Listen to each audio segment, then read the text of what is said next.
Mi nombre es Diego, y la primera vez que estuve en el Callejón del Beso, no creí en las leyendas, hasta que escuché su voz. El grupo de turistas, formado por 4 amigos que viajaron desde Ciudad de México, decidió explorar Guanajuato de noche, cuando los callejones se llenan de sombras alargadas y el eco de los pasos parece multiplicarse en las paredes de cantera. Habían oído hablar del Callejón del Beso, pero entre risas y bromas, ninguno tomaba en serio las historias que los locales contaban. Era medianoche cuando llegaron al sitio. Las calles estrechas y empedradas parecían apretarse a su alrededor, y la tenue luz de los faroles apenas iluminaba los balcones que casi se tocaban. Uno de los amigos, Diego, notó algo extraño en el aire, como un aroma antiguo que no podía identificar. El guía turístico comenzó a contar la historia de Carmen y Luis, los 2 amantes que desafiaron a la muerte y pagaron el precio con sangre. Dicen que si te besas en el 3er escalón, justo debajo del balcón donde ella cayó, tendrás buena suerte en el amor, dijo el guía con un tono teatral. ¿Y si no lo haces?, preguntó Diego, más serio que los demás.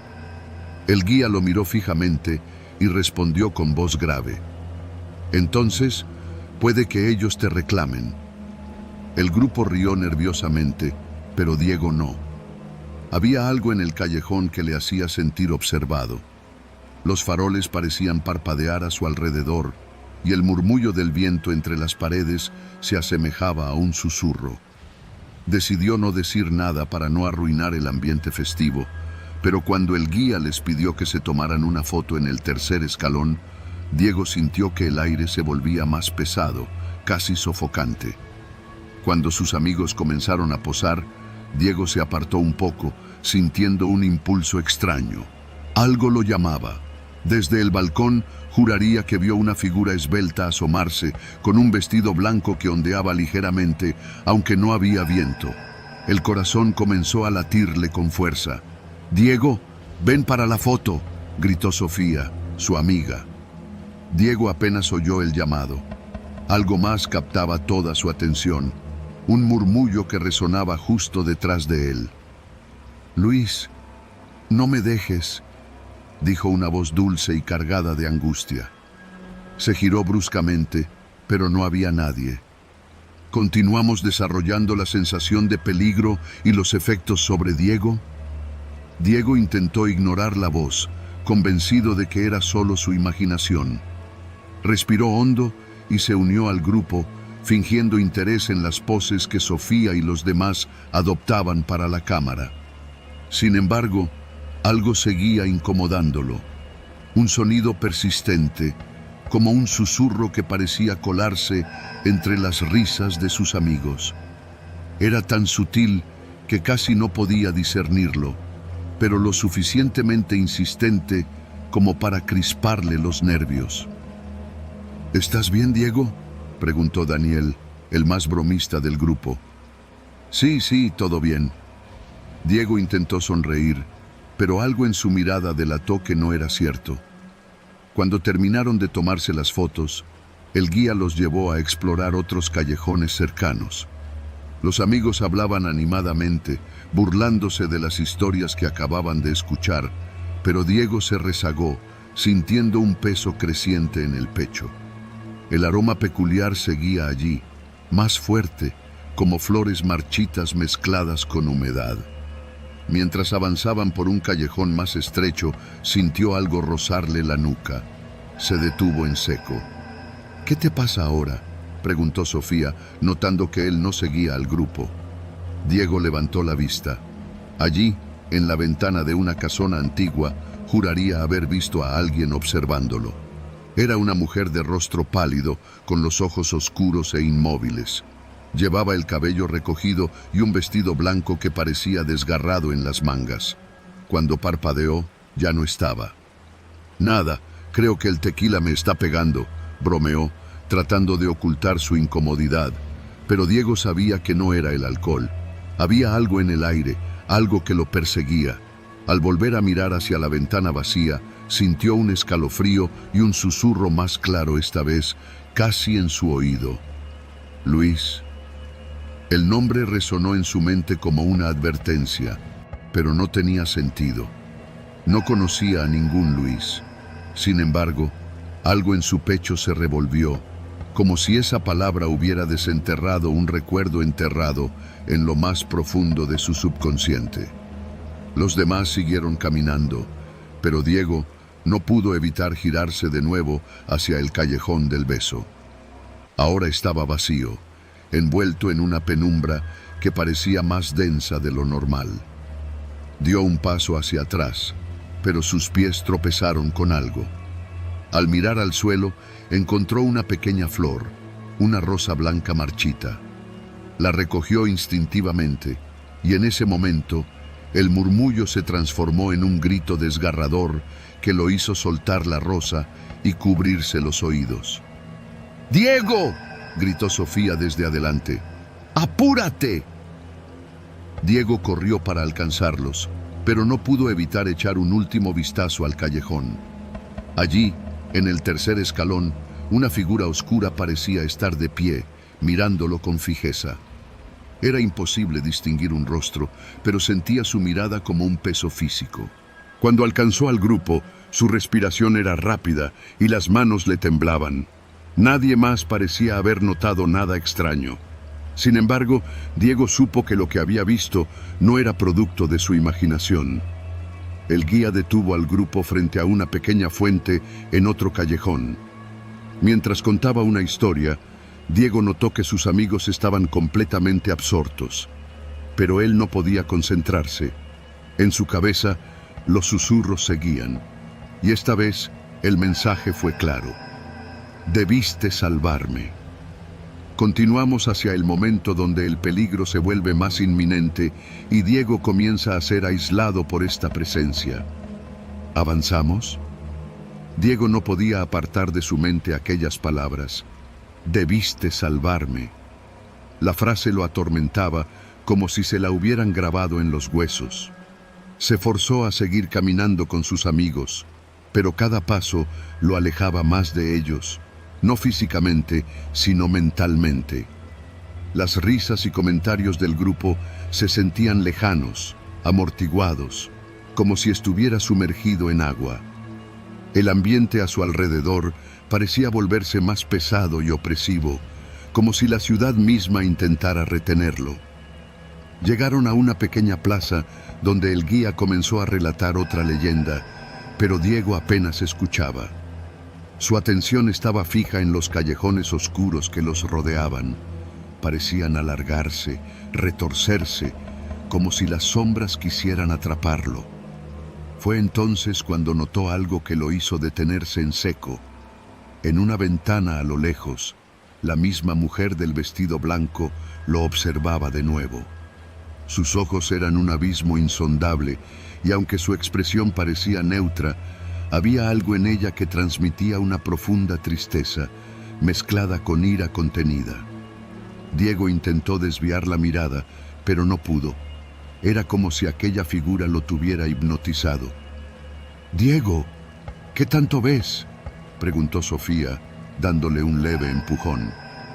Él se giró hacia su amiga, pero su rostro estaba borroso. Todo lo que podía distinguir era la figura de la mujer en la ventana. Parpadeó varias veces, tratando de recuperar el enfoque. Cuando finalmente volvió a mirar, ella ya no estaba. En su lugar, la ventana parecía abrirse lentamente, dejando salir un tenue resplandor. «Nada, solo estoy pensando», dijo Diego, incapaz de controlar el temblor en su voz. El grupo continuó hacia otro callejón, pero Diego se quedó rezagado. Algo lo impulsaba a regresar al callejón del beso. Sus pasos lo llevaron de vuelta casi sin darse cuenta. Cuando llegó, el lugar estaba completamente vacío. No había turistas, ni luces, solo el eco de sus propios pasos resonando en las paredes. El aroma floral se hizo más fuerte, mezclado con un ligero toque de hierro que le revolvió el estómago. Se detuvo frente al tercer escalón y allí estaba. una rosa blanca perfectamente colocada, como si alguien la hubiera dejado para él. La recogió con manos temblorosas y al hacerlo sintió un frío intenso que se coló por su columna, inmovilizándolo. Fue entonces cuando lo escuchó claramente. «Luis, ¿por qué no viniste?». La voz era un lamento desgarrador que parecía venir de todas partes y ninguna. Diego intentó soltar la rosa, pero no pudo. Sus dedos parecían pegados al tallo y las espinas se hundieron en su piel, haciendo que la sangre comenzara a correr por su mano. Trató de gritar, pero ningún sonido salió de su garganta. Fue entonces cuando la vio. La figura de la mujer estaba en el balcón, mirándolo con una mezcla de desesperación y furia. «Tú me fallaste, y ahora vas a recordar». El mundo se desvaneció por un instante, y Diego se encontró en un lugar diferente. El callejón ahora estaba iluminado por antorchas, y el sonido de pasos apresurados y gritos le llenó los oídos. Desde el balcón, un hombre joven y desesperado extendía los brazos hacia una mujer que lloraba mientras su padre la arrastraba hacia adentro. Era como si estuviera presenciando la tragedia en tiempo real. Diego intentó moverse, pero no podía. Sus pies estaban fijos al suelo, como si el pasado lo hubiera atrapado. La escena cambió de repente. Ahora estaba frente a la mujer que caía desde el balcón con los ojos llenos de lágrimas. Sus manos se extendieron hacia él, pero Diego no pudo alcanzarla. Su cuerpo golpeó el suelo con un sonido seco que lo dejó helado. ¡Diego!». El grito de Sofía lo sacó de su trance. Se dio cuenta de que estaba de nuevo en el presente, de pie en el callejón, con sus amigos mirándolo aterrados. Estaba pálido y su mano seguía sangrando por las espinas de la rosa. «¿Qué demonios estás haciendo?», preguntó Daniel, acercándose a él. Diego no respondió. Sus ojos seguían fijos en el balcón vacío, pero en su mente las palabras de la mujer resonaban una y otra vez.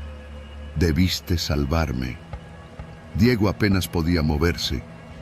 Las palabras «debiste salvarme» martilleaban en su mente como una letanía ineludible. Sus amigos lo rodeaban, pero sus voces eran un eco distante. La rosa seguía en su mano, y las espinas parecían hundirse más profundo con cada latido de su corazón. Algo dentro de él, una fuerza desconocida, le decía que no debía soltarla. «Diego, vámonos ya», insistió Sofía, sacudiéndolo del brazo. Pero Diego no podía responder. Levantó la vista hacia el balcón. La mujer estaba ahí otra vez, inmóvil, mirándolo. Sus labios se movieron, y aunque no emitía sonido alguno, Diego entendió cada palabra. «Ayúdame a terminar lo que él no pudo». La voz resonó en su mente, y de repente, el entorno cambió una vez más. Ahora estaba completamente solo en el callejón, pero no como lo había conocido. Las paredes parecían más viejas, cubiertas de musgo, y el aire olía a cenizas. Los faroles estaban apagados, y una tenue luz de luna iluminaba apenas el lugar. «¿Dónde estoy?», susurró, aunque no esperaba una respuesta. La figura de la mujer comenzó a descender del balcón de una forma antinatural, como si flotara. Su vestido blanco ondeaba, pero sus pies nunca tocaban el suelo. Sus ojos oscuros se clavaron en Diego mientras se acercaba, y él sintió que el frío lo paralizaba. «Tú eres como él», dijo ella, su voz ahora clara y resonante, pero cargada de reproche. «Lo prometiste, y también me fallaste». Diego negó con la cabeza, sintiendo cómo el miedo le quitaba las palabras. «Yo no soy Luis, yo no soy él», balbuceó. La mujer alzó una mano y señaló la rosa en su mano. Él tampoco la soltó, por eso está atrapado, como tú lo estarás. Diego intentó tirar la rosa, pero su mano no respondía. La espina más grande se hundió profundamente y sintió un calor extraño, como si la sangre que salía de su herida fluyera hacia la flor, que parecía revivir, volviéndose más blanca y brillante. Entonces escuchó pasos apresurados detrás de él. ¡Diego! Era Sofía, con Daniel y el resto corriendo hacia él. Cuando los alcanzaron, Diego sintió cómo el hechizo parecía romperse parcialmente. La mujer desapareció en un parpadeo y el callejón volvió a ser el de siempre, con las luces amarillentas y las paredes encaladas. Sin embargo, algo en el ambiente seguía siendo distinto. ¿Qué carajo te pasa?, demandó Daniel, mirando la rosa y la sangre en su mano. ¡Estás loco! No podemos quedarnos aquí. Alguien. Diego intentó hablar, pero las palabras no salían. De repente, todos escucharon un ruido seco, un golpe, como si algo pesado hubiera caído. Miraron hacia el tercer escalón, donde ahora había una mancha oscura que se extendía lentamente, como sangre fresca empapando la piedra. Sofía gritó, pero Diego, en lugar de retroceder, se acercó, como si algo lo obligara. ¡Diego, no!, gritó Sofía, tratando de detenerlo, pero era como si estuviera en trance. Se arrodilló junto a la mancha y al tocarla, las visiones regresaron con una fuerza avasallante. Ahora veía claramente el rostro de Luis, el amante que había fallado en salvar a Carmen.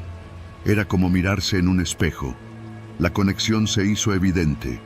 La tragedia estaba destinada a repetirse, y él era parte de ella. La voz de la mujer llenó el aire. Si no terminas lo que él no pudo, nunca escaparán. El grupo entero sintió el peso de esas palabras. Los callejones comenzaron a cerrarse alrededor de ellos. Las paredes parecían moverse, aprisionándolos. La figura de la mujer apareció al final del callejón, con un brazo extendido hacia Diego, exigiendo que se acercara. ¿Qué quiere?, preguntó Daniel, ahora tan asustado como los demás. No lo hagas, suplicó Sofía, con lágrimas en los ojos. Diego se levantó, sujetando la rosa con fuerza.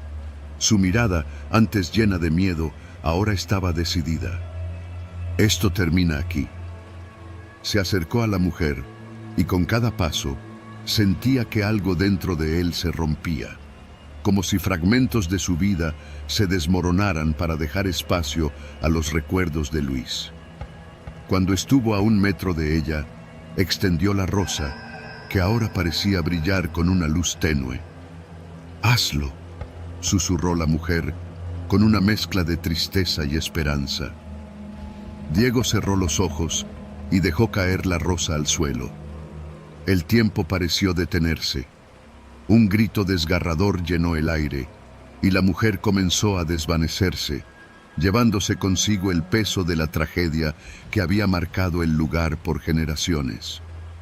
Cuando Diego abrió los ojos, el callejón estaba vacío, iluminado por la luz cálida de los faroles. La mancha en el escalón había desaparecido, y la rosa se había marchitado por completo. Sus amigos lo miraban, desconcertados, pero aliviados de que todo hubiera terminado. Sin decir una palabra, salieron del lugar, dejando atrás el callejón del beso. Sin embargo, Diego sabía que algo en él había cambiado para siempre. De regreso en el hotel, Diego no pudo dormir. En su mente, las palabras de la mujer seguían resonando.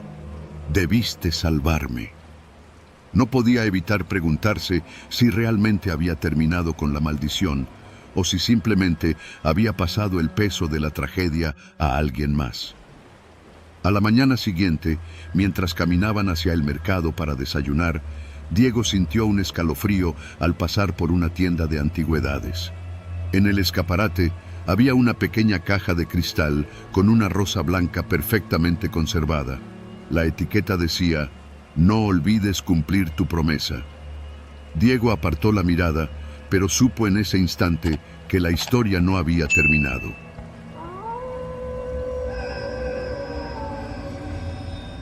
Mi nombre es Mariana, y lo que encontramos en la Cueva de las Sombras no era solo un eco del pasado, sino algo que jamás debería haber salido de allí. Era una mañana soleada en Guanajuato y la ciudad vibraba con el bullicio de turistas y vendedores ambulantes. Mariana y Andrés habían llegado temprano al mirador del Pípila, donde un guía les habló de la Cueva de las Sombras, un lugar que apenas figuraba en los recorridos turísticos. Según él, estaba al otro lado de un sendero estrecho que cruzaba las montañas. Dicen que los mineros la usaban para rituales. Nadie sabe exactamente qué hacían, pero muchos desaparecieron ahí. El guía lo dijo con un tono desenfadado, como si no creyera en la historia. ¿Rituales? ¡Qué interesante!, respondió Mariana con una sonrisa. Interesante y aterrador. Hay que ir, añadió Andrés, riendo mientras tomaba una selfie con su pareja.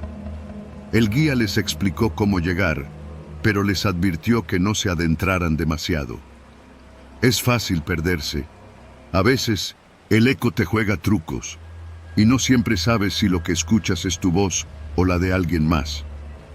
Mariana sintió un escalofrío, pero no dijo nada. La idea de explorar algo fuera de lo común era tentadora, y Andrés parecía emocionado, así que aceptó. Caminaron durante 1 hora bajo el sol hasta llegar a la entrada de la cueva.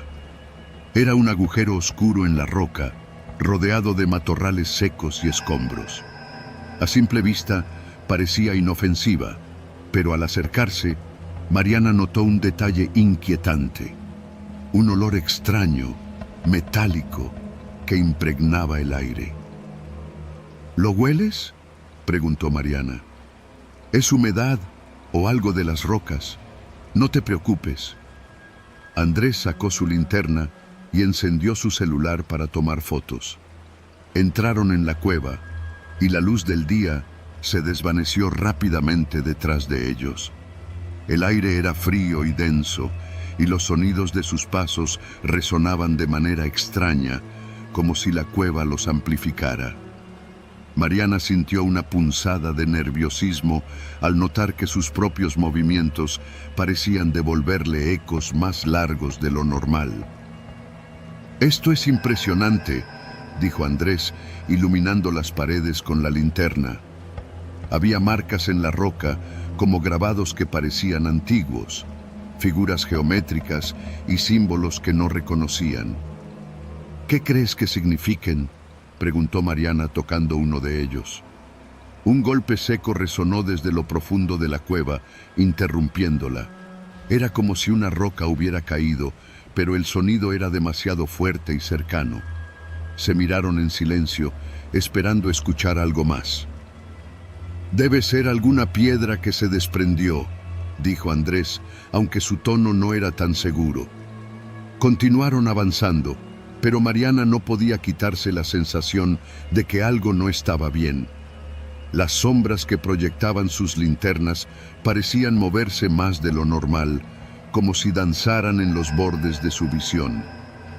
«¿Viste eso?», preguntó Mariana, deteniéndose de golpe. «¿Qué cosa?». «Allá, algo se movió». Andrés iluminó el lugar que ella señalaba, pero solo había roca y oscuridad. «Seguramente fue un murciélago o tu imaginación. Vámonos, todavía podemos avanzar un poco más». Mariana quiso protestar, pero Andrés ya había comenzado a caminar y no quiso quedarse sola. Sin embargo, el eco de sus pasos no la abandonó. Había algo en ese sonido, una ligera diferencia, como si no todos los pasos fueran de ellos dos. A medida que avanzaban, el camino dentro de la cueva se hizo más estrecho y empinado. El aire parecía más pesado y el eco de sus pasos se mezclaba con un murmullo sutil, como si el viento hablara. Mariana no podía sacudirse la sensación de que no estaban solos. «¿Escuchas eso?», preguntó en voz baja. «Es solo el viento. Relájate, estamos a salvo». Andrés trató de sonar seguro, pero su propia respiración comenzaba a acelerarse. De repente, encontraron una bifurcación. 2 túneles oscuros se extendían hacia la izquierda y la derecha. Andrés iluminó ambas opciones, pero la luz no parecía llegar muy lejos. ¿Qué opinas?, preguntó. Volvamos. Esto no me gusta. Mariana agarró su brazo, pero Andrés sonrió, tratando de calmarla. Vamos un poco más. Escoge un camino. Eligieron el túnel de la derecha, que era más amplio, aunque el suelo estaba cubierto de pequeños charcos. Conforme avanzaban, los sonidos comenzaron a cambiar. Ya no eran solo sus pasos. Algo más resonaba detrás de ellos, un golpeteo sordo, rítmico, como si alguien estuviera caminando lentamente. «Andrés», Mariana se detuvo. «¿Qué pasa? ¿Lo oyes?». Ambos quedaron en silencio y entonces lo escucharon claramente. Era un sonido inconfundible, un eco que no coincidía con los suyos. «Debe ser algún animal. Vamos, no pasa nada». Andrés trató de calmarla, pero su voz temblaba. Siguieron avanzando, pero el ruido los seguía. A veces era un golpe, a veces algo que raspaba contra la roca. Mariana giraba la cabeza constantemente, esperando ver algo, pero la linterna nunca revelaba nada. Finalmente, llegaron a una cámara más amplia. En el centro había una pila de piedras apiladas cuidadosamente, formando algo parecido a un altar. Había velas derretidas en los bordes y marcas en el suelo, como dibujos circulares hechos con ceniza. «¿Qué es esto?», susurró Mariana, sintiendo que el frío se intensificaba. «No lo sé, pero creo que es hora de irnos». Por primera vez, Andrés parecía tan asustado como ella. Antes de que pudieran retroceder, un fuerte golpe resonó detrás de ellos. Ambos se giraron de inmediato, apuntando con sus linternas al túnel por el que habían llegado. No había nada, pero el sonido seguía allí, más cercano, más fuerte, como si algo estuviera acercándose. «¡Corre!». La palabra salió de los labios de Andrés casi en un susurro. Sin decir nada más, ambos corrieron hacia el túnel opuesto al que habían llegado. La linterna de Mariana temblaba en su mano, proyectando sombras que parecían perseguirlos. El aire se volvió más frío, casi helado, y sus respiraciones se convirtieron en jadeos ahogados. De repente, Mariana tropezó, cayó al suelo, golpeándose las manos contra la roca húmeda. Andrés se detuvo para ayudarla, pero ambos quedaron inmóviles al escuchar algo que los paralizó. Un susurro. No era el viento, era una voz. «No debieron entrar». Las palabras eran apenas audibles, pero claras. Provenían del túnel detrás de ellos. Mariana se levantó como pudo y siguieron corriendo, aunque ya no sabían hacia dónde. Los túneles parecían interminables, y el eco de sus pasos y respiraciones se mezclaba con los susurros, que ahora parecían venir de todas partes. Finalmente, llegaron a otro espacio abierto, pero este era diferente. Las paredes estaban cubiertas de marcas talladas, símbolos que no podían entender, pero que parecían antiguos. En el centro, algo brillante capturó su atención. Una figura metálica, oxidada, como una daga ceremonial clavada en el suelo. «No toques nada, Andrés, por favor». Mariana se aferró a su brazo, pero él ya estaba inspeccionando la daga. De repente, las linternas parpadearon y se apagaron al mismo tiempo, sumiéndolos en la oscuridad total. Mariana gritó, pero Andrés la tomó de la mano. «No te sueltes», gritó él. El susurro regresó, pero esta vez más claro y más cerca. «Se los advertí». Mariana comenzó a llorar, pero siguió corriendo junto a Andrés. El suelo bajo sus pies se sentía más inestable, como si estuvieran corriendo sobre algo que no era roca. Entonces, Mariana sintió que algo le rozaba el tobillo. «No puedo más», dijo, jadeando. «Mira». Andrés señaló un tenue resplandor frente a ellos. Una salida. Corrieron hacia la luz con todas sus fuerzas. A medida que se acercaban, el aire se hizo más pesado, como si algo invisible los arrastrara hacia atrás. Mariana sintió que algo la agarraba del brazo, pero no se atrevió a mirar. Finalmente, llegaron a la salida. Se arrojaron al suelo fuera de la cueva, jadeando y temblando. La luz del sol los cegó momentáneamente, pero el alivio fue inmediato. Sin embargo, cuando Andrés intentó levantarse, algo lo detuvo. Mariana gritó al ver que su brazo tenía marcas oscuras, como si alguien lo hubiera sujetado con fuerza. Andrés miró hacia la entrada de la cueva y vio una sombra alargada que los observaba desde el interior.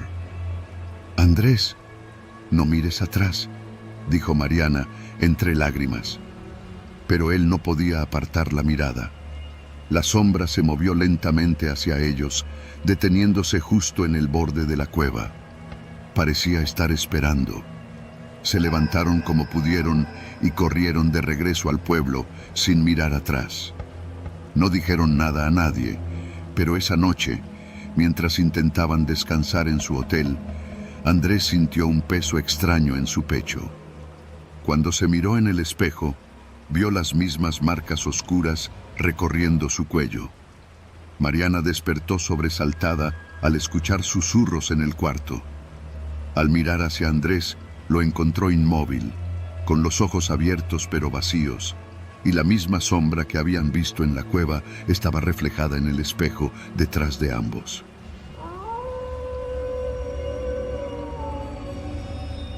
Mi nombre es Andrea, y la noche en la que pasamos en la hacienda abandonada de Guanajuato cambió todo lo que sabía sobre el terror, porque lo experimenté en carne propia. Llegamos al atardecer. Éramos 5: Rodrigo, Mariana, Sofía, David y yo, el encargado de organizar esta aventura épica. Habíamos oído historias de la hacienda abandonada cerca del río Guanajuato, donde los más valientes juraban haber visto a la Llorona. No creíamos en esas cosas, pero la idea de pasar la noche en un lugar tan cargado de historias nos emocionaba. La hacienda estaba en ruinas. Su fachada parecía derretirse con el paso del tiempo, y las ventanas rotas se asemejaban a ojos vacíos que nos vigilaban. Encontramos un espacio relativamente limpio, junto a lo que alguna vez fue un patio central, y encendimos una fogata. El ambiente estaba lleno de los sonidos del río cercano y el crujir ocasional de ramas bajo nuestros pies. Todo parecía normal, hasta que, mientras Sofía contaba la historia de la Llorona, escuchamos un sonido. Al principio, pensé que era el viento o algún animal, pero se parecía demasiado a un sollozo. ¿Escucharon eso?, preguntó Mariana nerviosa. «Solo es el viento, no te pongas paranoica», respondió David, pero ni siquiera él parecía convencido. La primera chispa de inquietud se encendió en mi mente. Mientras la noche avanzaba, el río parecía más cercano, aunque sabíamos que estaba al menos a 100 metros. El llanto seguía intermitente, ahora más claro, como si alguien estuviera sufriendo justo detrás de las paredes de la hacienda. Rodrigo se levantó para explorar, pero no volvió de inmediato. «Ya se está tardando», dijo Sofía. «Seguro está buscando algo para asustarnos», respondí, tratando de mantener la calma. Pasaron 20 minutos. La fogata comenzó a menguar, y la sensación de ser observados se volvió más intensa. Decidimos ir a buscarlo. Divididos en 2 grupos, Mariana y yo tomamos el camino que llevaba hacia una vieja capilla en ruinas. Allí, entre los escombros, vimos algo que nos hizo detenernos, huellas recientes, como si alguien hubiera estado arrastrando los pies. «Rodrigo», llamé, pero mi voz se quebró al escuchar un leve llanto proveniente de la capilla. Dentro, una figura blanca y borrosa se movía lentamente, casi flotando. Mariana me apretó el brazo con tanta fuerza que sentí que me lo rompía. «Vámonos», susurró. Corrimos de regreso, pero cuando llegamos al grupo, Rodrigo seguía desaparecido y las cosas estaban empeorando. David y Sofía estaban aterrados. La fogata se había apagado por completo, aunque nadie la había tocado. El frío nos calaba los huesos y el ambiente era cada vez más opresivo. Decidimos buscar juntos, pero al salir del área de la fogata, todos sentimos lo mismo. Algo nos seguía. El llanto ya no era intermitente, ahora se escuchaba constante y más fuerte, rebotando en las paredes de la hacienda. De repente, Mariana se detuvo en seco. «Algo está ahí», dijo, señalando hacia un arco en ruinas. Una figura blanca estaba de pie, inmóvil, con un rostro que no podíamos distinguir. Era imposible que fuera Rodrigo. Era demasiado alta, demasiado extraña. Todos retrocedimos, pero cuando miré hacia atrás, David ya no estaba con nosotros. «¡David!», gritó Sofía, desesperada. Corrimos hacia donde lo habíamos visto por última vez, pero no había rastro de él. Solo encontramos su teléfono en el suelo, cubierto de tierra húmeda. El pánico se apoderó de nosotros. Ahora éramos 3, y cada rincón de la hacienda parecía conspirar para que nunca saliéramos. Sofía comenzó a llorar, mientras Mariana trataba de calmarla. Yo intentaba encontrar una salida, pero los caminos que conocíamos parecían haberse transformado. De repente, el llanto cesó. El silencio era peor que cualquier ruido. Sentí un escalofrío y al girarme, vi la figura blanca a solo unos metros de nosotros. Su rostro, pálido y sin expresión, estaba lleno de lágrimas. Extendió una mano hacia mí y aunque quería correr, mis piernas no respondían. «¿Por qué me dejaron?», susurró, con una voz que parecía venir desde dentro de mi cabeza. Mariana me sacudió, rompiendo el trance. Corrimos sin rumbo, tropezando con escombros y ramas. La figura nos seguía, cada vez más cerca, hasta que llegamos al río. El agua parecía negra y viscosa, pero no había otra salida. Saltamos al agua, sintiendo el frío cortante mientras nadábamos hacia la otra orilla. Mariana gritó cuando algo pareció atraparla, pero logramos arrastrarla fuera del agua. Cuando llegamos a la carretera, exhaustos, notamos que Sofía ya no estaba con nosotros. Llamamos a la policía, quienes encontraron nuestras mochilas y teléfonos cerca de la hacienda, pero no había rastro de Sofía, Rodrigo ni David. Nos interrogaron, pero nadie creyó nuestra historia. Al día siguiente, intenté convencerme de que todo había sido un sueño, una alucinación colectiva. Pero esa misma noche, recibí un mensaje en mi teléfono. Era de David. «¿Por qué nos dejaste?». Abrí la foto que venía adjunta. Era la hacienda, iluminada solo por la luz de la luna.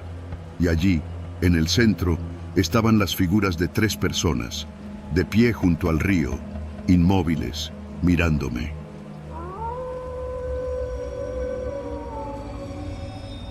Mi nombre es Andrea y soy arqueóloga. Cuando me pidieron formar parte del equipo para investigar los túneles subterráneos de Guanajuato, no dudé en aceptar. Había escuchado las historias sobre esos túneles, cómo los soldados revolucionarios se escondieron allí, cómo fueron emboscados y sepultados en sus mismas paredes. Pero claro, siempre pensé que eran solo eso, historias. Éramos 5 en total. Además de mí estaban Miguel, el líder del equipo, Jorge, nuestro experto en topografía, Claudia, encargada de la documentación, y Luis, quien manejaba el equipo de excavación. La entrada al túnel estaba justo detrás de un viejo edificio, medio escondida por escombros y maleza. La primera impresión fue impactante. El aire era denso, frío, y tenía un olor extraño, una mezcla de humedad y algo metálico que se pegaba en la garganta.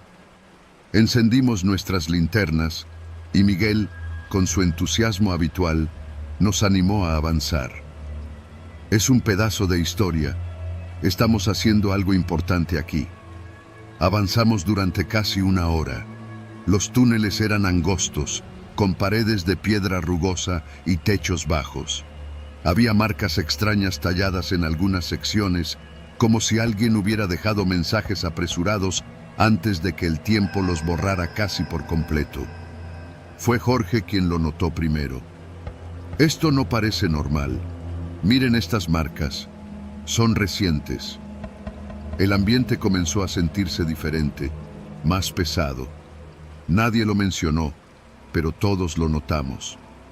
Casi 2 horas después, encontramos lo que parecía ser una fosa sellada. Las piedras estaban alineadas de una manera extraña, como si alguien hubiera improvisado un muro para ocultar algo detrás. Luis comenzó a quitar las piedras, y el eco de sus golpes resonaba de manera inquietante en el túnel. Cuando retiramos la última piedra, encontramos lo que buscábamos: huesos humanos, desparramados entre la tierra. Algunos aún estaban cubiertos por restos de uniformes militares. Claudia tomó fotos, mientras Miguel, emocionado, revisaba los huesos. «Esto es increíble. Deben ser los soldados de la revolución». De repente, un sonido extraño llenó el túnel. Era un murmullo, bajo y casi imperceptible, como si alguien estuviera hablando a lo lejos. Apagué mi linterna por un momento para escuchar mejor, y fue entonces cuando lo vi, una sombra al final del túnel. «¿Hay alguien ahí?», pregunté, mi voz temblando. El murmullo cesó. Jorge iluminó el lugar con su linterna, pero no había nada. «Es solo tu imaginación», dijo, aunque su tono no sonaba convincente. Seguimos adelante, pero la sensación de ser observados era constante. El túnel parecía más oscuro y nuestras linternas menos efectivas. Luis comenzó a actuar raro. Decía que escuchaba pasos detrás de nosotros, pero cuando volteábamos, no había nada. Claudia intentaba calmarlo, pero incluso ella parecía al borde de un ataque de nervios. Avanzamos hacia una bifurcación y Miguel decidió que debíamos dividirnos para cubrir más terreno. Luis y Claudia tomaron el camino izquierdo, mientras Miguel, Jorge y yo seguimos por el derecho.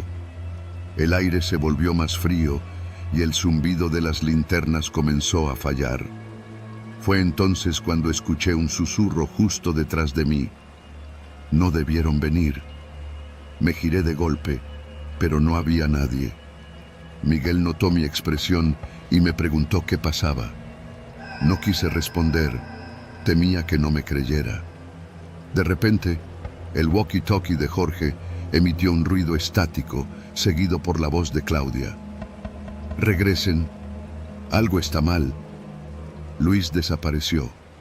Miguel tomó el walkie y respondió, pero no obtuvimos más que estática. Decidimos volver, pero al regresar a la bifurcación, encontramos una marca en la pared que no estaba antes. Un círculo grande, dibujado con lo que parecía ser sangre seca. Intentamos seguir el camino de Claudia y Luis, pero el túnel parecía diferente, como si se hubiera alargado o doblado sobre sí mismo. El suelo se volvió resbaladizo y en varias ocasiones sentimos como si algo nos rozara los tobillos. Finalmente, encontramos la linterna de Claudia tirada en el suelo, aún encendida. Pero no había rastro de ella ni de Luis. Fue entonces cuando las sombras comenzaron a moverse. Primero eran pequeños destellos en el borde de nuestra visión, pero luego se hicieron más claras. Figuras humanas, con uniformes desgarrados y rostros oscuros, emergiendo de las paredes como si fueran parte de la piedra misma. «¡Corre!», gritó Miguel, pero no había hacia dónde. Las figuras nos rodearon, sus ojos vacíos fijos en nosotros. Una de ellas, más alta, levantó un brazo señalando hacia el suelo. Allí, en medio del túnel, había una fosa abierta. «Entréganos lo que tomaste», dijeron al unísono, en una voz que no era completamente humana. Miguel, temblando, dejó caer los huesos que había recogido para estudiarlos. Las figuras se detuvieron, pero el aire seguía lleno de una presión insoportable. «No debieron entrar», repitieron. Logramos salir del túnel, tropezando y jadeando. Afuera, la luz del amanecer parecía irreal, como si el mundo hubiera cambiado mientras estábamos atrapados. Nunca encontramos a Claudia ni a Luis. Las autoridades dijeron que debieron haberse perdido en los túneles, pero nosotros sabemos la verdad. Cada vez que cierro los ojos, veo esos rostros oscuros y siento sus miradas. A veces, por las noches, creo escuchar el eco de sus voces. No debieron venir.